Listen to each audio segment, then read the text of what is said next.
치료자. 다시 한번 선포할까요? 예수님은 나의 치료자입니다. 믿으십니까? 예수님은 나의 치료자. 이번 세대 공감의 주제는 예수 나의 치료자. 오늘 설교 제목도 예수 나의 치료자. 4월에 세대 공감 예배를 드리면서 왜 이런 주제를 잡았을까? 4월에는요, 예수님께서 고난당하시고 십자가에 달려 돌아가시고 3일 만에 부활하시고, 우리 부활절 이후에 수요 예배, 금요 철야, 새벽 예배, 또 주일 예배 계속해서 제가 예수님의 부활 이후에 40일의 행적을 가지고 설교하고 있거든요. 눈치를 못 채신 분들은 참 아쉬운데, 아시는 분들은 목사님께서 다 순서대로, 지난주도 우리 디베라 호수로 부르신 제자들에게 나타나신 그 말씀을 나눴잖아요.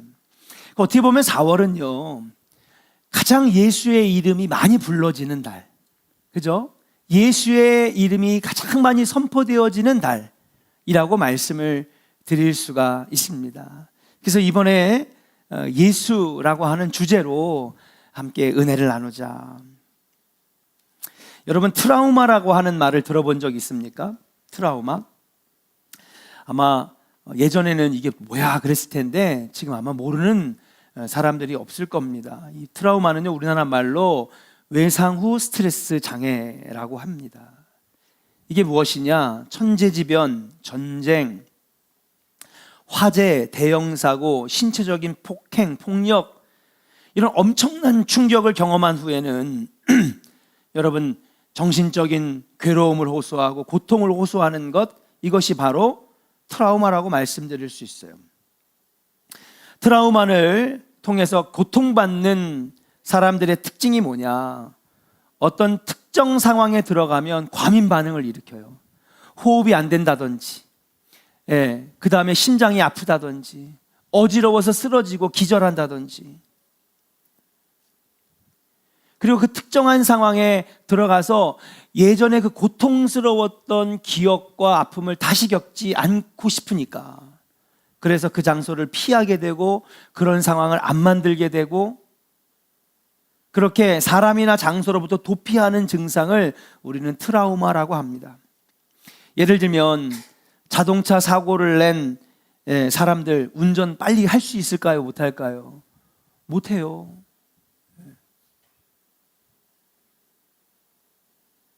트라우마라고 할 수 있는 것이죠. 예전에 미국에서 9.11 테러가 있었습니다. 여러분, 그 탈레반의 무장 세력들이 미국에 있는 비행기를 2대를 납치해가지고 월드 트레이드 센터, 쌍둥이 빌딩에 2대가 그냥 다 박혀서 빌딩이 다 무너졌잖아요. 그때 많은 사람들이 목숨을 잃었지만 그 가운데서 살아남은 사람들이 있거든요. 그런데 그 사람들은 빌딩에 못 올라간대요. 아예 빌딩이란 건물 자체를 들어갈 수가 없대. 뭐가 있으니까요? 트라우마가 있으니까. 우리 여기 어르신들 7, 80대 되신 분들 아마 6.25 전쟁을 겪으셨을 겁니다. 특히 참전했던 용사들, 여러분 옆에서 누가 비닐봉지 바람 불어가지고 뻥 터트리기만 해도 참전했던 용사들, 포탄 떨어지는 소리에 트라우마를 겪고 있는 분들은요, 그 자리에서 기절하고 쓰러지시는 거예요. 예전에 뻥튀기 차가 와가지고 뻥 했잖아요. 그럼 그때는 전쟁의 경험을 많이 하신 분들이 있으니까 그때 그냥 막 잠도 못 자고 쓰러지고 넘어지고 실신하고.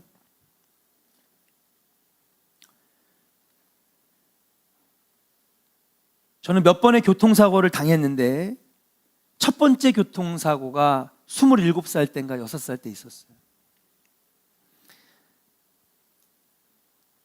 인천 가는 길에 보면 소래터널이라고 있어요. 아세요? 모르시나 보다. 소래포구는 아시고, 먹는 데는 다 아시고, 터널은 모르시고. 아무튼 소래포구로 가려면 외곽순환도로를 타고 소래터널을 지나가요. 근데 제가 그 터널 안에서 사고가 되게 위험하거든요. 2차, 3차로 충돌할 수 있기 때문에. 제가 소래터널에서 첫 번째 교통사고를 당한 거예요. 25년 가까이 지났지만은 지금도 저는요, 소래터널을 들어갈 때에 안 들어가고 싶은 거야. 무서워요, 솔직히. 제가 운전 좋아하고 또 속도도 낼 줄 알지만은 꼭 소래터널만 앞에만 가면은 이게 무서운 거예요. 그 경험이란 게 저에게 트라우마로 남아있는 거죠. 그래서 딴 데로 갈까 하니까 딴 데로 가면 너무 톨게이트비가 비싼 거예요. 그래가지고 소래터널을 지나갈 수밖에 없는데, 가능하면 그 터널을 안 지나가고 싶어요. 어릴 때에 물놀이 하다가 죽을 뻔한 사람은 물 가까이 가기 싫습니다. 그리고 중고등부 수련회 가면요, 애들 막 강제로 막 물에 빠뜨리면 안 돼요. 그 아이가 어릴 때 무슨 트라우마가 있는지 어떻게 알아요? 오늘 본문에 나타난 베드로도요, 여러 가지 트라우마가 있었던 사람입니다. 우리 모두는 어떻게 보면 크고 작은 강도가 다를 뿐이지 누구나 다 트라우마가 있는 거예요. 그런데 베드로도 트라우마를 가지고 있는 인물이었다. 첫 번째 트라우마는 언제 생겼느냐? 그가 사랑했던 스승 예수가 십자가에서 갑작스럽게 비참하게 죽는 그 사건을 목격할 때에 아마 첫 번째로 베드로는 트라우마를 겪지 않았을까. 베드로는요, 예수님께 자기의 모든 것을 걸었습니다. 우리는 베드로가 되게 가난했고 보잘것없고 부족했던 사람으로 여기지만 이번에 성지순례를 가보니까 완전히 인식이 바뀌었어요. 알고 봤더니 베드로는 부자였습니다. 배도 여러 척 가지고 있는 말 그대로 어업 조합의 조합원장 같은 사람이었고요. 당시 거기 안에 있는 회당과 공의회에서 연설을 할 정도로 머리도 똑똑한 사람이었어요. 이런 성지순례를 안 가보니까 옛날 우리 목사님들은 무식했던 베드로, 가난했던 베드로. 근데 성지순례를 가보니까 아니더라고요. 베드로는요, 그 안에서도 정치적인 힘이 있었던 사람이고요, 말에 힘이 있는 사람이었어요. 성지순례가 주는 힘이 그렇더라고요. 깨닫게 하시는 거예요. 그런데 이 베드로가 누구 때문에? 예수님 때문에 다 버렸어요. 자신의 재산, 자신의 직업, 자신이 아끼던 배. 여러분, 당시에 지금도 여러분 배가 얼마나 비싼데요. 배 한 척 가지고 있는 게 얼마나 비싼데요. 근데 당시에 배를 여러 척 가지고 있었으니 얼마나 부자였겠습니까? 다 내려놓고 그물도 내려놓고 오직 주님만 보고 따라갔어요. 그런데 여러분, 그 예수님이 십자가에서 허무하게 죽으신 거예요. 그렇게 권능 있는 분이, 그렇게 많은 사람들을 기적적으로 살린 분이 어떻게 자기 목숨 하나는 못 구하지? 이게 베드로에게는 충격으로 다가왔습니다. 말할 수 없는 고통으로 다가왔어요. 어떻게 저렇게 허무하게 죽을 수가 있을까? 십자가에서 죽으시는 예수를 보는 그 순간은 분명히 베드로에게는 트라우마가 되었다는 사실이에요. 베드로에게 또 두 번째 트라우마가 생깁니다. 아마도 이 두 번째 트라우마는 그가 예수님을 배신했을 때 생겨난 것이 아니겠는가. 베드로는 스승을 섬기는 데 있어서 누구보다도 열정적인 제자였습니다. 다른 사람들은 몰라도 나는 주님만을 따라가겠습니다. 목에 칼이 들어와도 예수님만 따라가겠습니다. 호언장담했던 사람입니다. 그랬던 베드로가 예수님을 몇 번 부인했어요? 3번 부인했어요. 시간은 새벽, 빌립보의 재판장에 예수님이 재판을 받고 있는 모습. 도대체 재판이 어떻게 진행되고 있는가? 공개 재판은 아니니까, 비공개 재판이니까 여기저기 기웃거리면서 할 때에 저기서 여종 하나가 와서 당신 혹시 예수님하고 그 옆에 따라다니는 제자 아닙니까? 그러니까 뭐라 그래요? 아니라고. 나 예수 모른다고. 그것도 몇 번이나? 3번이나. 마지막에는 예수를 저주까지 했다니까요. 모른다고 부인하는 것이 아니라 저주까지 했습니다. 그리고 되돌아서니까 여러분, 말할 수 없는 괴로움과 부끄러움이 몰려오는 거예요. 그때 닭이 울었어요. 그리고 예수님이 돌아가시기 전에 했던 말씀이 생각나요. 마태복음 26장 75절에 보니까 베드로가 예수의 말씀에 닭 울기 전에 내가 나를 3번 부인하리라, 이것이 생각이 나서 밖에 나가서 심히 통곡했다 그랬습니다. 엉엉 울었을 거예요. 왜요? 창피해서 울고, 부끄러워서 울고, 죄책감 때문에 울고, 내가 다른 사람들은 몰라도 목에 칼이 들어와도 난 주님만 사랑하겠습니다, 끝까지 주님만 따르겠습니다 하놓고, 여러분, 내가 이렇게 한심한 소리를 하고 있는 나를 보면서 얼마나 상처가 되었을까. 여러분, 상처는요, 누가 주는 것만이 상처가 아니에요. 상처는 나 스스로도 받아요. 한심한 나의 모습 때문에, 모자란 나의 모습 때문에, 여전히 변화되지 못하는 나의 모습 때문에 실망하고 실망해서 결국 그 상처는 나 때문에 내 안에 자리 잡는다니까. 예수님의 죽음을 막지 못한 이 억울함, 실망감, 그것이 베드로에게 두 번째 트라우마로, 상처로 남게 되었다는 사실이에요. 그런데 여러분, 예수님은 오늘 그 상처 입은 베드로에게, 트라우마로 고통받고 있는 베드로에게 오늘 찾아가 주셨는 줄로 믿습니다. 예수님께서 부활하셨어요. 제자들에게 나타나셨습니다. 갈릴리 디베라 호수로 가라. 지난주 주일날 설교였어요. 그래서 제자들이 갔습니다. 근데 고향 갈릴리로 돌아왔는데, 여러분, 이 베드로, 다른 사람들은 표현은 안 했지만은 베드로 안에는 여전히, 여러분, 이 상처와 트라우마는 그대로 남아있는 거예요. 여러분, 우리가 교회를 다니고 지금 예배를 드리고 있어도 여러분 안에 있는 내적인 문제가 다 해결됐어요? 안 됐잖아요. 안고 예배를 드리는 거잖아요. 상처와 아픔을 가지고 우리 예배 드리는 거잖아요. 교회 다니면 다 해결됩니까? 예배 드리면 다 해결됩니까? 아니잖아요. 여전히 내 안에 상처도 있고 두려움도 있고 걱정도 있고, 지금도 몸만 보면 무서워서 어디만 가면 떨어진 이 트라우마로 안고 지금 우리가 예배 드리잖아요.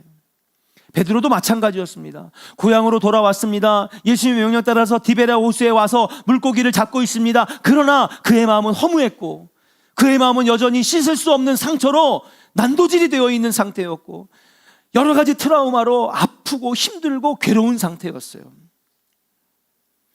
예수님의 죽음 앞에 아무것도 못했다라고 하는 무기력함 가운데에 갈릴리로 내려와 있는 상태입니다. 닭이 울기 전 3번이나 예수를 모른다고 부인하고 예수를 배신한 죄책감으로 지금 괴로워하고 있어요. 그렇게 괴로워하고 낙심하고 있는 베드로에게 한번 따라 합시다. 예수님이 찾아오셨습니다. 할렐루야. 기독교는요, 찾아오시는 종교예요. 예, 주님이 우리에게 찾아오시는 것이고, 성령이 우리에게 다가오시는 것이고, 예, 하나님의 은혜가 내게 쏟아지는 종교가 바로 기독교인 줄로 믿습니다. 우리는 그분의 이름만 부르기만 하면 돼요. 그런데 베드로에게 왜 찾아오셨느냐? 예수님은요, 베드로가 이 무기력함에서, 죄책감에서, 상처와 트라우마에서 벗어나기를 원하셨기 때문에 그렇다는 사실이에요. 베드로의 슬픈 마음을 치유해 주시고 새로운 소망을 심어 주시고 싶으셔서 부활하신 예수님께서 베드로에게 찾아오셨는 줄로 믿습니다. 사랑하는 여러분, 오늘 우리가 분명히 알아야 될 것은 무엇이냐? 주님은요, 우리가 예배드리고 있고 교회 다니고 있고 우리가 신앙생활을 하고 있지만 여전히 내 안에 해결되지 못한 상처와 아픔들을 주님이 고쳐주시기를 원하신다는 거예요. 아멘입니까? 주님의 소원은 뭐냐 하면요, 여러분들이 회복되고 고쳐지고, 예, 일어서고 소망을 갖기를 원하신다는 사실이에요.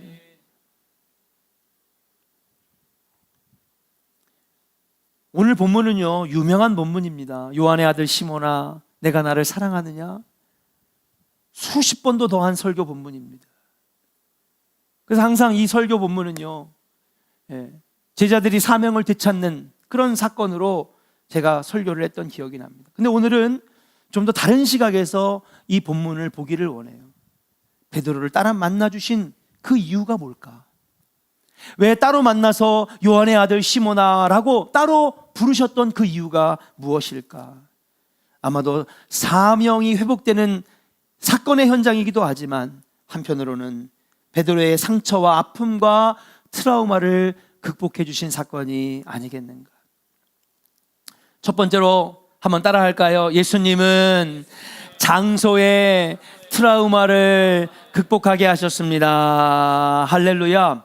자, 오늘 집중해서 여러분 잘 들으셨으면 좋겠어요. 여러분, 트라우마 중에 대표적인 트라우마가 어딘가? 여러분, 장소의 트라우마예요. 여러분, 못 가는 데 있잖아요. 솔직히 거기만 가면 두려운 데 있잖아요. 어떤 사람 물가를 무서워하고요, 어떤 사람은 불을 무서워하고요, 어떤 사람은 높은 데를 무서워하고요.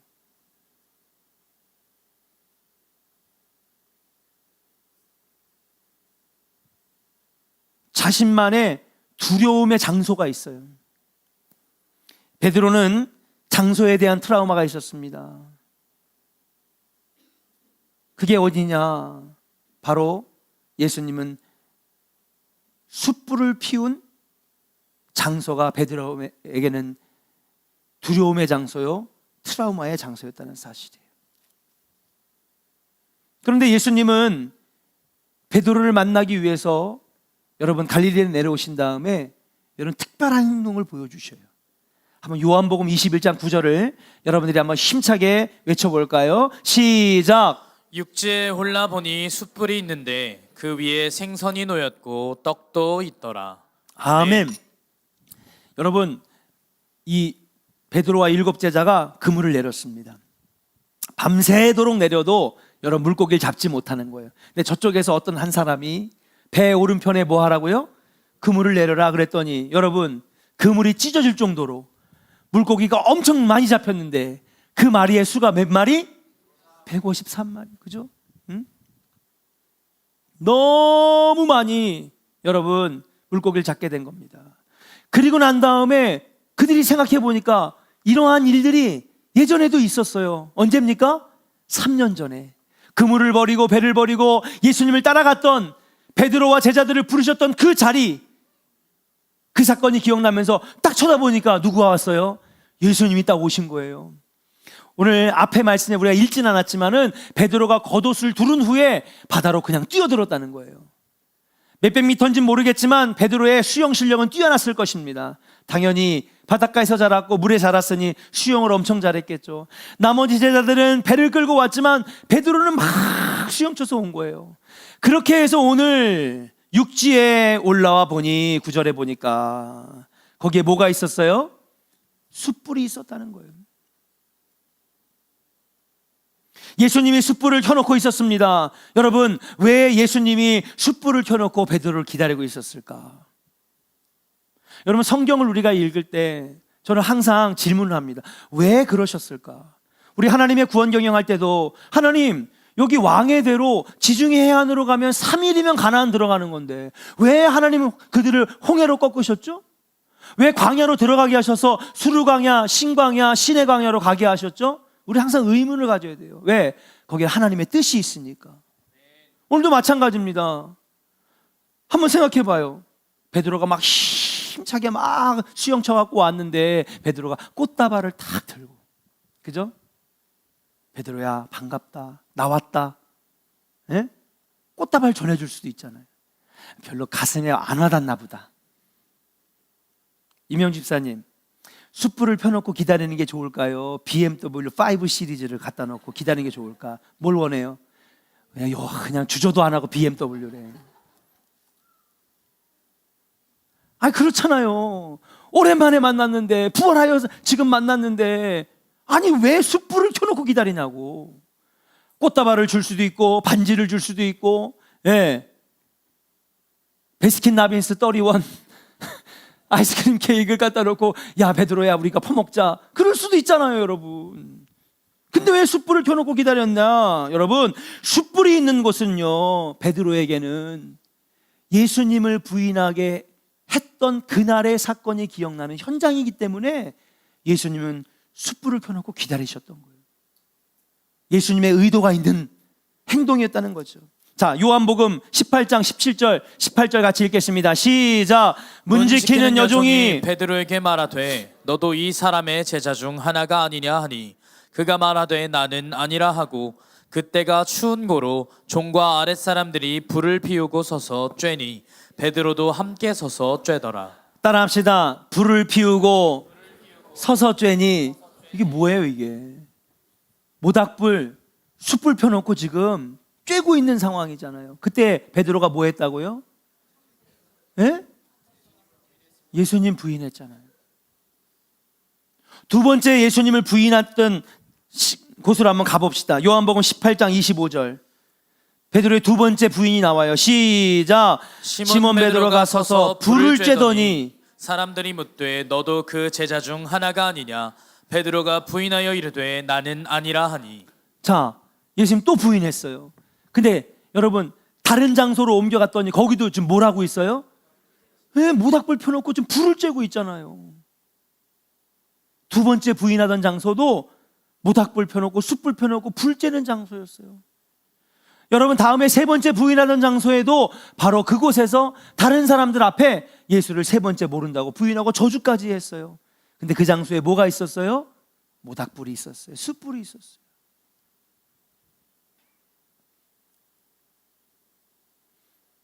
왜 예수님은 베드로가 고통스러운 기억을 떠올릴 수 있는 곳에서 그를 만나 주셨을까? 왜 베드로가 육지로 올라올 때에 숯불을 켜놓고 기다리고 있었을까? 저는요, 예수님이 일부러 그러신 거라고 전 믿어요. 왜? 상처는요, 외면하고 도망친다고 해결되지 않습니다. 잊어버리겠다고 다짐한다고 잊혀지는 것이 아니기 때문에 그런 거예요. 그 장소의 트라우마, 사람의 트라우마는 거기서 풀어야 되는 거예요. 할렐루야. 베드로는 숯불 곁에서 예수님을 부인하고 배신했던 곳에서 다시 예수님을 만났습니다. 그리고 그곳에서 아픔의 기억을 덮는 새로운 기억을 만들어주시는 장소로 예수님이 선택하신 거예요. 그래서 그동안에 내가 예수님을 부인하고 배반했다라고 하는 그 괴로움에서 벗어나게 하시려고. 그럼 뭐 하세요? 거기서 숯불 피는 곳에서, 불 쬐는 곳에서 요한의 아들 시몬아, 내가 나를 사랑하느냐? 뭐예요? 네, 내가 주님을 사랑하는 줄을 주께서 아시나이다. 숯불과 모닥불을 피던 장소는 예수를 모른다고 부인하던 장소예요. 근데 똑같은 상황을 만들어 놓으시고 뭐 하셨어요? 내가 나를 사랑하느냐 했을 때 똑같은 입으로 아닙니다. 이제는 제가 주님을 사랑합니다. 나는 주님을 영원히 사랑합니다.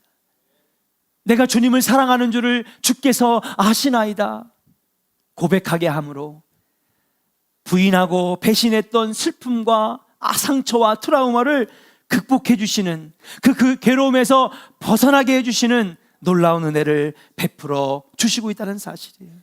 이제는 모닥불 피고 숯불 핀 그 장소가 예수를 부인하는 곳이 아니라 예수를 사랑한다라고 하는 고백의 장소로 주님이 바꿔주셨는 줄로 믿습니다. 베드로는 더 이상 예루살렘으로 가는 걸 두려워하지 않게 됐어요. 예수가 죽었던 장소, 예수가 못 박혔던 장소, 예수를 모른다고 부인했던 그 장소에 가기를 두려워하지 않는, 주님의 사랑을 들고 전 세계로 향하는 복음의 일꾼 되는 놀라운 역사로 바뀌어지게 되었는 줄로 믿습니다. 왜요? 주님이 베드로의 트라우마를 극복해 주셨기 때문에 그래요. 사랑하는 조은의 성도 여러분, 우리들만 아는 상처, 우리들만 아는 아픔. 그래, 어떤 사람은요, 이게 해결이 안 되니까 은혜가 안 되는 거예요. 기도가 나오질 않아. 예배 드릴 때 신령과 진정으로 예배하지 않고 내 영혼이 자유롭질 못한 거예요. 왜? 벗어나질 못하니까. 여러분, 세상의 사람들은 다 만져주지 못할지라도 우리 주님은 여러분들을 가장 잘 아시기 때문에, 여러분의 아픔도 아시고 연약함도 아시고 슬픔도 아시기 때문에 여러분을 가장 잘 치료해 주실 수 있는 분은 오직 예수 그리스도 한 분뿐인 줄로 믿습니다. 여러분, 그의 트라우마를 제자들이 알까요? 주변 사람들이 알까요? 오직 주님밖에 몰랐는데 오늘 숯불을 펴고 기다리시면서 고백의 장소로 바꿔주시며 그의 트라우마를 극복하게 하시는 예수님이야말로 가장 좋은 치료자가 아니겠는가. 한번 우리 고백합시다. 예수님은 나를 가장 잘 아시는 분입니다.